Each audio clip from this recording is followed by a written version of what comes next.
होगा, हिंदी हो, मैथ हो, उसको कोशिश किया जाएगा निकाल के आप लोग के समक्ष प्रस्तुत किया जाए।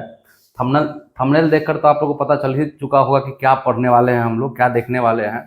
तो आज हम शुरू कर रहे हैं हिंदी गोधुली भाग 2 के पहला चैप्टर है श्रम विभाजन और जाति प्रथा। श्रम विभाजन और जाति प्रथा जो चैप्टर है, इसके लेखक है वही भीमराव अंबेडकर। ठीक है, श्रम विभाजन जाति प्रथा चैप्टर के लेखक है भीमराव अंबेडकर, जिनका जन्म जो है महू मध्य प्रदेश में हुआ था। मध्य प्रदेश के महू में उनका जन्म हुआ था और उनके द्वारा बहुत सारे पुस्तकों का प्रकाशन किया गया, बहुत सारा पुस्तक लिखा गया है, जिनमें कुछ महत्वपूर्ण है। उसमें बुद्धा एंड थमा, कास्ट, एनिहिलेशन ऑफ कास्ट। अब ये जो हम लोग पढ़ रहे हैं, हम लोग जो पढ़ने वाले हैं, चैप्टर देखने वाले हैं इसमें का वस्तुनिष्ठ, ये एनिहिलेशन ऑफ कास्ट जो उनका भाषण है, प्रसिद्ध भाषण था, उसी भाषण का हिंदी रूपांतरण है।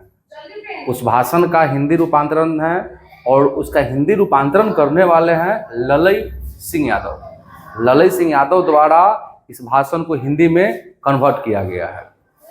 इसमें बताया है कि समाज में किस तरह से व्यक्ति को श्रम के आधार पर मजदूरी, अब मान लीजिए कि जिसका जिस परिवार में जन्म हुआ, अपने परिवार के हिसाब से उसको बांध दिया जाता है कि आप किस जाति में जन्म हुए हैं, अगर जिस जाति में जन्म हुए हैं उसी के अनुरूप आपको काम करना है। ठीक है, तो इसी सब विषयों के बारे में इस चैप्टर में पढ़ना है, जानना है, जिसके बारे में आप लोग पढ़ चुके होइएगा। अब उसी से रिलेटेड इस पास से जो भी ऑब्जेक्टिव पूछा जाता है इम्पोर्टेंट, उसको निकाला गया है बाहर, एक एक ऑब्जेक्टिव को तैयार किया गया है। उसको देखिए और समझिए आप लोग, जो कि आने वाले एग्जाम 2027 में आप लोग के काम में आएगा। चलिए शुरू करते हैं। यहाँ पर जो है आप देख रहे होंगे, पहला क्वेश्चन है, डॉक्टर भीमराव अंबेडकर ने किसको भारत में बेरोजगारी का एक प्रमुख और प्रत्यक्ष कारण माना है? यानी डॉक्टर भीमराव अंबेडकर जो है भारत में बेरोजगारी का प्रमुख प्रत्यक्ष कारण क्या है? तो उसका क्या है? तो जाति प्रथा है। जाति प्रथा के कारण जो है बेरोजगारी व्याप्त है। और देख लीजिए कितना पूछे हुए, 18 के एनुअल पूछा, 26 में पूछे हुए हैं, यानी ज्यादातर पूछता है क्वेश्चन। दूसरा, आधुनिक समय समाज श्रम विभाजन को आवश्यक क्यों मानता है? आधुनिक समय जो है समाज श्रम विभाजन को आवश्यक क्यों मानता है? तो कार्य कुशलता के लिए। किस लिए मानता है? कार्य कुशलता के लिए। उसके बाद में नेक्स्ट क्वेश्चन है इसका, श्रम विभाजन और जाति प्रथा पाठ बाबा साहब के किस भाषण का संपादित अंश है? पहले ही बता दिए हैं आपको हम, एनिहिलेशन ऑफ कास्ट। उनका भाषण जो है एनिहिलेशन ऑफ कास्ट है, उसी का हिंदी रूपांतरण है। उसके बाद में हम देखेंगे अगला क्वेश्चन, भारत में बेरोजगारी का मुख्य कारण क्या है? जाति प्रथा है, पहले ही बताया गया है। उसके बाद अगला क्वेश्चन है, डॉक्टर भीमराव अंबेडकर का जन्म कब हुआ था? तो 1891 में हुआ था। कब हुआ था? 1891 में इनका जन्म हुआ था। अगला क्वेश्चन देखेंगे, आदर्श समाज स्वतंत्रता, समानता, मातृत्व पर आधारित होगा, किसने कहा था? तो भीमराव अंबेडकर बोले हुए थे इस चीज को। अगला, भारत में जाति प्रथा का मुख्य कारण क्या है? जाति प्रथा का मुख्य कारण है बेरोजगारी। अगला, मानव मुक्ति के पुरोधा किसे कहा गया है? मानव मुक्ति का पुरोधा किसे कहा गया है? देखेंगे आप उसको, भीमराव अंबेडकर को। किसे कहा गया है? तो भीमराव अंबेडकर जी को कहा गया है। जाति प्रथा स्वाभाविक विभाजन नहीं है, क्योंकि रुचि पर आधारित नहीं होने के कारण। रुचि पर आधारित नहीं होने के कारण। भारतीय संविधान का निर्माता किसे कहा जाता है? तो भीमराव अंबेडकर को कहा जाता है। भारतीय संविधान का निर्माता कौन है? भीमराव अंबेडकर है। उसके बाद, बाबा साहेब अंबेडकर का जन्म किस राज्य में हुआ था? किस राज्य में हुआ था? तो मध्य प्रदेश में हुआ था, पहले बताया गया है आपको। श्रम विभाजन और जाति प्रथा के लेखक कौन है? तो भीमराव अंबेडकर है।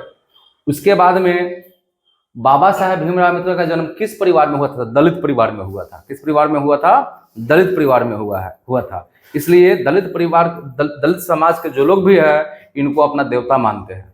इनको जो है अपना देवता मानते हैं। भीमराव अंबेडकर के चिंतन एवं रचनात्मकता के प्रेरक व्यक्ति कौन थे? तो बुद्ध थे, कबीर थे और ज्योतिबा फुले, यानी इन सब कोई थे इसमें का। उसके बाद में जो अगला क्वेश्चन देखेंगे, हु आर सुधराज किनकी रचना है? तो ये रचना भी जो है भीमराव अंबेडकर की भी है। भीमराव अंबेडकर किसके प्रोत्साहन पर उच्चतर शिक्षा के लिए न्यूयॉर्क गए थे? तो क्या हो गया, बड़ौदा नरेश के, बड़ौदा के राजा जो थे उनके जो है प्रोत्साहन पर उच्चतर शिक्षा के लिए कहाँ गए थे? तो न्यूयॉर्क गए हुए थे। आगे देखेंगे हम लोग अब द अनटचेबल्स किनकी रचना है? तो भीमराव अंबेडकर की रचना है। उसके बाद किसे बाबा साहेब के नाम से पुकारा जाता है? तो भीमराव अंबेडकर को पुकारा जाता है। The caste in India, the caste in India dear mechanism किनकी रचना है? तो ये भी रचना जो है भीमराव अंबेडकर की ही है। ये सब एग्जाम में पूछा जाने वाला पूछा हुआ क्वेश्चन सब है। जो भी इसमें क्वेश्चन आपको दिखाई दे रहा है इस सब क्वेश्चन को एग्जाम में पूछा जा चुका है। ठीक है। डॉक्टर भीमराव अंबेडकर का निधन कब हुआ था? तो 1956 ईस्वी में हुआ था। डॉक्टर भीमराव अंबेडकर का निधन कहाँ हुआ था? तो दिल्ली में उनका निधन हुआ था। डॉक्टर भीमराव अंबेडकर ने किन को मानवीय अधिकार व सम्मान दिलाने के लिए संघर्ष किया? तो अछूतों को, स्त्रियों को और मजदूरों को। तो पहला जो चैप्टर था आपका श्रम विभाजन और जाति प्रथा, उस पार्ट से 22 इंपॉर्टेंट प्रश्न को निकाला गया था जो ज्यादातर एग्जाम में पूछता है, ज्यादातर बार जो है पूछ चुका है और पूछता भी है, इसलिए आप इसको रिवाइज कर सकते हैं। और इसी तरीका से एक पार्ट का हम कर दिए कंप्लीट, इसी तरह से इसका दूसरा पार्ट का करेंगे, तीसरा पार्ट का करेंगे। हर एक देखिए बहुत सारे विद्यार्थी है जो मेरे यहाँ नहीं आ पा रहे हैं ऑफलाइन क्लास में, तो आप जहाँ से भी देख रहे हो आप जो है कि चैनल को सब्सक्राइब करके इसको जो है आप कंप्लीट कर सकते हैं।